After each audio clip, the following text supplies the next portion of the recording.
What's up, people? So, the movie that I got coming in tonight, Silence of the Lambs. This is a very well known movie. Um, I'm sure most of you have seen it.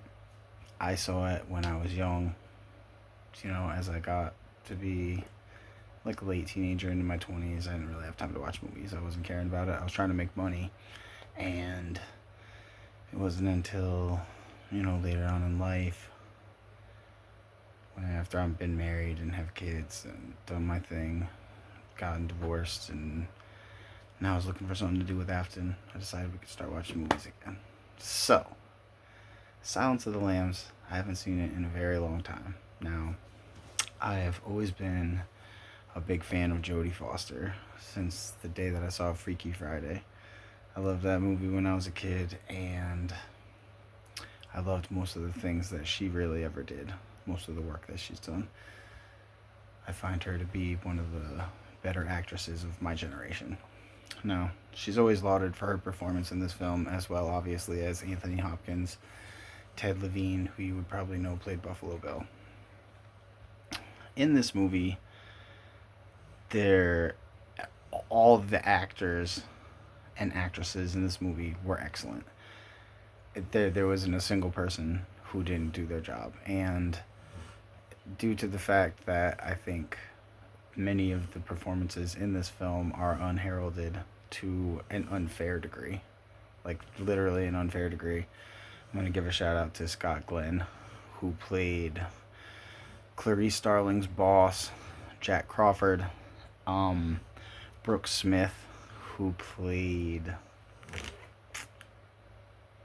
Her name was Catherine. She got it stuck in the hole. She's the one who ended up grabbing the dog. And that was one of the best parts of the movie, I thought. And then there was Anthony Heald, who played Dr. Chilton.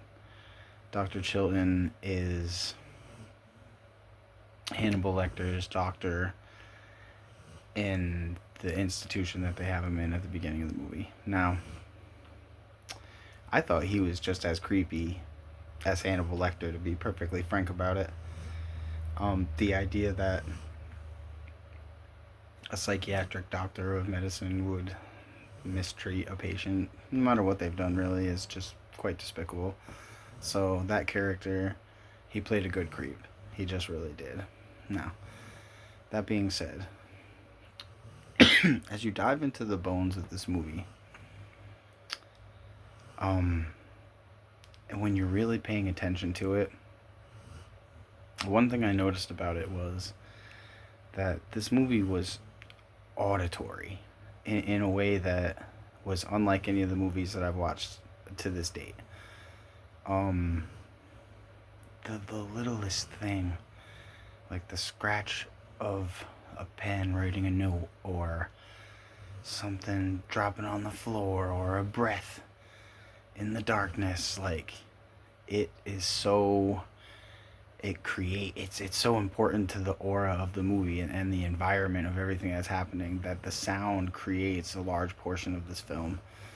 And I'm not sure exactly who did all the sound work on this, but there's a lot of people involved in it. They were incredible.